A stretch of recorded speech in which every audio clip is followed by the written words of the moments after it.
अस्सलाम वालेकुम मेरे प्यारे दोस्तों, मेरे प्यारे साथियों। आज की इस वीडियो में आपको श्याब भाई की पूरे दिन की अपडेट A to Z आपको जानकारी मिलने वाली है कि आज श्याब भाई सफर कर रहे हैं, वह कहां पहुंचे हैं और वह कौन से होटल में रुके हैं या फिर कौन से मदरसे में रुके हैं, आज उन्होंने कितना सफर किया है और अभी पाकिस्तान पहुंचने में उन्हें कितना टाइम लगेगा। तो सारा कुछ आपको इस वीडियो में मिलने वाला है। A to Z आपको जानकारी मिलने वाली है और इस वीडियो को देखने के बाद आपको और कोई वीडियो देखने की कोई जरूरत नहीं पड़ेगी। तो वीडियो में लास्ट तक जरूर बने रहें।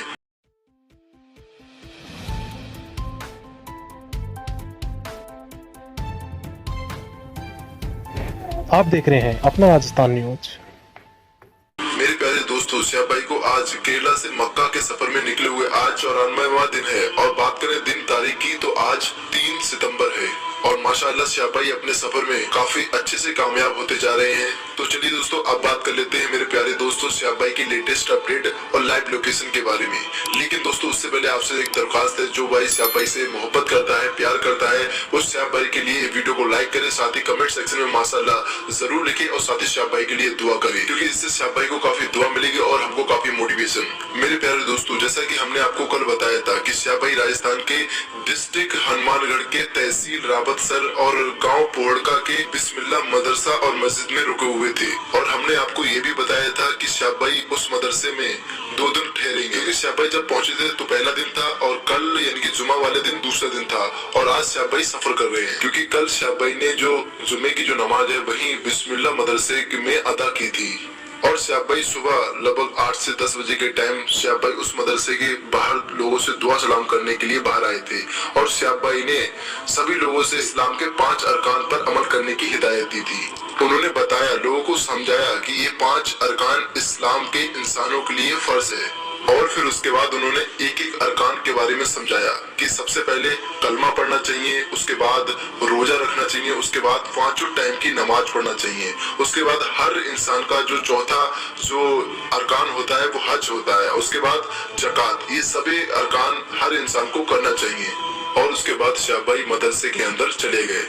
फिर सुबह में बच्चे पढ़ने के लिए आए थे मदरसे में, तो श्याब भाई ने सभी बच्चों को काफी अच्छे से इस्लामिक तालीम दी, इस्लामिक बातें की, बहुत सारी बातें की थी। फिर उसके बाद श्याब भाई लगभग 12 से 1 बजे के टाइम मदरसे से बाहर निकले और मदरसे के पीछे गए थे, क्योंकि जो मदरसे के जो लोग थे वो श्याब भाई से कुर्बानी करवाना चाहते थे बकरे की। तो फिर श्याब भाई उस बकरे की कुर्बानी की और फिर वहां से चले आए। उसके बाद श्याब भाई ने गुस्ल किया और उसके बाद तैयार हुए जुम्मे की नमाज के लिए। फिर श्याब भाई ने उसी मदरसे में, यानी कि जो मदरसा है वो वही मस्जिद है, वही मदरसा है, जो बिस्मिल्लाह नाम का जो मदरसा है उसमें दोनों चीजें कंबाइन है, तो उसी में नमाज की सभी लोगों के साथ श्याब भाई ने नमाज पढ़ी थी।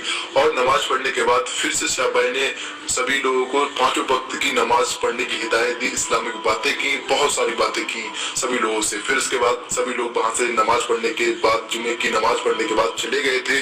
फिर उसके बाद श्याब भाई से कुछ लोग मिलने आए थे, कहने का मतलब जो उनके आगे जो सफर करेंगे वहां के कुछ लोग श्याब भाई से मिलने के लिए आए थे और वह बोल रहे थे कि श्याब भाई हमने आपके इस्तकबाल के लिए लगभग 1.5 क्विंटल गुलाब का व्यवस्था की है, तो अब आप जो सफर आगे करेंगे उस रास्ते में हमारा गांव पड़ता है, हम आपका वहां स्वागत करेंगे, तो एक बार वहां पर हमारे स्वागत का हिस्सा बन जाइए। कहने का मतलब वह पूछने आए थे कि श्याब भाई जो है वो आगे सफर अब कब करेंगे। कहने का मतलब कभी कभी वो 2-3 दिन मतलब नहीं चलते हैं, ठहरते हैं एक ही जगह पर, तो वो पूछने आए थे क्योंकि उन्होंने 1.5 क्विंटल जो गुलाब की व्यवस्था की, अगर वह 1-2 दिन सफर नहीं करते तो उनके जो गुलाब है वो खराब हो जाएंगे। तो श्याब भाई से वो लोग मिलके गए थे। उसके बाद एक इंसान और आए थे जो कि सऊदी अरबिया में रहते हैं और उनके यहाँ पर कुछ ताल्लुकात हैं, वो यहाँ पर आए थे, श्याब भाई से मिले और उन्होंने बताया कि श्याब भाई के साथ हम सऊदी में सफर करेंगे। कहने का मतलब जब श्याब भाई सऊदी पहुंच जाएंगे तो हम श्याब भाई को मक्का तक छोड़ के आएंगे, उनके साथ चलेंगे। फिर दोपहर में लगभग 3 से 4 बजे के टाइम मदरसे में वो बच्चे फिर से पढ़ने आए थे, क्योंकि मदरसे में सुबह और दोपहर में पढ़ाई की जाती है, तो वह दोपहर में फिर से पढ़ने आए थे। फिर श्याब भाई ने फिर से उन बच्चों को काफी इस्लामिक तालीम दी और काफी अच्छे से बातें की और मदरसे के सभी बच्चों के लिए श्याब भाई ने कपड़े बांटे, साथ में ही एक सभी को सेब दिया था खाने के लिए। और जो श्याब भाई ने कपड़े दिए थे जिस पॉलीथीन में, उसमें कपड़े तो थे ही लेकिन बहुत सारी चीज और भी थी, जैसे कि जो बच्चे ब्रश नहीं करते हैं, सुबह सुबह उनके दांत खराब हो जाते हैं, तो उसके लिए श्याब भाई ने पेस्ट करने वाला ब्रश दिया था और साथ में एक पेस्ट भी दिया था, तो जिससे कि बच्चे सुबह सुबह ब्रश करें। माशाल्लाह श्याब भाई बच्चों से काफी मोहब्बत करते हैं, प्यार करते हैं, क्योंकि उन्हें पता है कि यही बच्चे आने वाला फ्यूचर है। अगर इनमें ही इस्लाम नहीं होगा तो इस्लाम आगे कैसे चलेगा। माशाल्लाह मेरे प्यारे दोस्तों, आप सभी लोगों की दुआओं से श्याम भाई के पास कोई धन दौलत की कमी नहीं है, क्योंकि श्याम भाई हर तरह से हेल्प करना चाहते हैं और उनको जैसे ही मौका मिलता है वह उस बंदे की या उस जगह की हेल्प करते हैं। श्याम भाई जिस मस्जिद में रुके हुए हैं, वहाँ के जो इमाम है बहुत ही गरीब है, उनके रहने के लिए सही कोई घर नहीं है। तो श्याम भाई ने जब उनसे पूछा था उनके घर के बारे में, बच्चों परिवार के बारे में, तो उन्होंने सारा कुछ बताया। तो माशाल्लाह श्याम भाई ने उन इमाम के लिए भी काफी पैसे दिए हैं। कहने का मतलब घर बनाने के लिए, रहने के लिए व्यवस्था श्याम भाई ने उनकी करके दी है। यहाँ पर एक बात नोटिस करने वाली है कि श्याम भाई ने बच्चों के लिए कपड़े दिए थे और काफी इस्लामिक तालीम दी थी और उसके बाद इमाम की भी काफी हेल्प की थी, बल्कि मदरसे के बारे में कुछ उन्होंने बात नहीं की थी। इससे यहाँ पर श्याम भाई को पता है, क्योंकि श्याम भाई को पता है कि आने वाले टाइम में जो इमाम है हजारों बच्चों को इस्लाम फैलाएंगे और बच्चे आने वाली फ्यूचर है। तो अगर इन दोनों लोगों को अगर श्याम भाई मोटिवेट कर पाएंगे तो आने वाले टाइम में काफी इस्लाम फैलेगा। तो ये बात है जो कि नोटिस करने वाली बात है। फिर श्याम भाई ने रात वहीं उसी मदरसे में ठहरे थे, खाना पीना किया और अच्छे से रहे। तो चलिए मेरे प्यारे दोस्तों, अब बात कर लेते हैं आज की लाइव लोकेशन अपडेट के बारे में। तो हमारे पास जो खबर आ रही है उस खबर के मुताबिक हम आपको बताना चाहेंगे कि श्याम भाई ने सुबह बिस्मिल्लाह मदरसे में फजर की नमाज पढ़ने के बाद सुबह वह उस मदरसे बिस्मिल्लाह जो मदरसा है वहां से वह 7 बजे के टाइम निकले थे और वहां से उन्होंने अपना सफर शुरू किया था। उसके बाद वह वहां से चलते रहे। रास्ते में बहुत सारे गाँव पड़े जिसके जरिए श्याम भाई होते हुए गए थे और काफी लोग श्याम भाई से मिले थे, सभी ने दुआ सलाम किया। फिर लगभग श्याम भाई इन सभी गांवों को पार करते हुए उसके बाद श्याम भाई लगभग 10 से 11 बजे के टाइम वह पहुंचे थे लखवली नहर के रास्ते से होते हुए वह जब जा रहे थे तो उनको काफी जोर शोर से इस्तकबाल किया गया।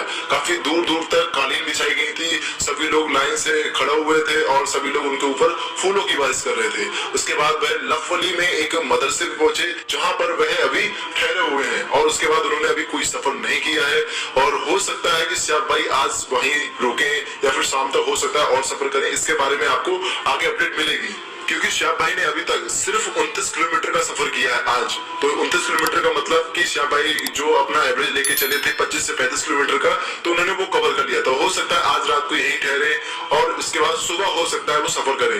लेकिन श्याम भाई के बारे में कुछ ज्यादा बता नहीं सकते उनकी लोकेशन के बारे में, क्योंकि श्याम भाई जब उनका मन होता है तो वो सफर करते हैं, किसी भी टाइम में वह अपने सफर में निकल सकते हैं और इससे आगे वह जो सफर करेंगे। कहने का मतलब अभी जो श्याम भाई जहाँ रुके हुए हैं तहसील रावतगढ़ और जो डिस्ट्रिक्ट है वो हनुमानगढ़ है और जो जगह है जो गांव है वो है लखवली हेड। वहां पर श्याम भाई एक मदरसे में रुके हुए हैं हाफिज़ कुरान में। तो वहीं पर अभी श्याम भाई रुके हैं। अब वह आगे जो सफर करेंगे तो कहने का मतलब और कौन कौन से रास्ते में जाएंगे वो हम आपको थोड़ा बता देते हैं, जिससे कि जरिए आपको पता लगेगा कि श्याम भाई किस रास्ते से गुजरने वाले हैं। तो श्याम भाई जब अपना सफर शुरू करेंगे लखवली से वह पहुंचेंगे झंझा। फिर उसके बाद वह सफर करते रहे कुछ किलोमीटर के बाद वह पहुंचेंगे झड़ोरा और उसके बाद आगे एक राजस्थान और हरियाणा का बॉर्डर पड़ता है, वहां पर वह पहुंच जाएंगे। तो हो सकता है श्याम भाई वहां तक सफर करें या फिर हो सकता है और आगे पहुंचे, फिर वह पंजाब होते हुए पाकिस्तान और भारत के बॉर्डर और बाघा बॉर्डर पहुंच जाएंगे। तो बात की जाए पाकिस्तान की, श्याम भाई अभी पाकिस्तान में कब तक पहुंचेंगे, तो जहां पर अभी श्याम भाई सफर कर रहे हैं वहां से अगर पाकिस्तान यानी कि बाघा बॉर्डर की बात की जाए तो वहां से लगभग 300 या 350 किलोमीटर है। तो 350 किलोमीटर अगर श्याम भाई चाहे तो लगभग 6 दिन या फिर 8 दिन में कंप्लीट कर सकते हैं, यानी कि 1 हफ्ता तो लग ही जाएगा। अगर कोई दिक्कत या फिर वह कहीं ठहरे नहीं ज्यादा तो अगर वह ठहरते हैं, क्योंकि श्याम भाई ने खुद बोला है कि पाकिस्तान में अभी बाढ़ आई हुई है, वहाँ बारिश हो रही है, इस वजह से वहाँ दिक्कत चल रही है, इस वजह से वह आराम से अपना सफर तय कर रहे हैं। तो इस वजह से हो सकता है थोड़ा डिले हो जाए, लेकिन नहीं, जल्दी ही पहुंच जाएंगे श्याम भाई, पाकिस्तान के अंदर एंट्री कर जाएंगे। तो दोस्तों यही थी अभी तक की जो अपडेट जो कि हमने आपको दी। उम्मीद करते हैं आपको पसंद आई होगी और दोस्तों ऐसी अपडेट पाने के लिए हमारे चैनल को सब्सक्राइब कीजिए, क्योंकि श्याम भाई जब तक चलेंगे आपको लाइव अपडेट मिलती रहेगी। तो दोस्तों बस वीडियो में इतना ही, दुआओं में याद रखना। अस्सलाम वालेकुम।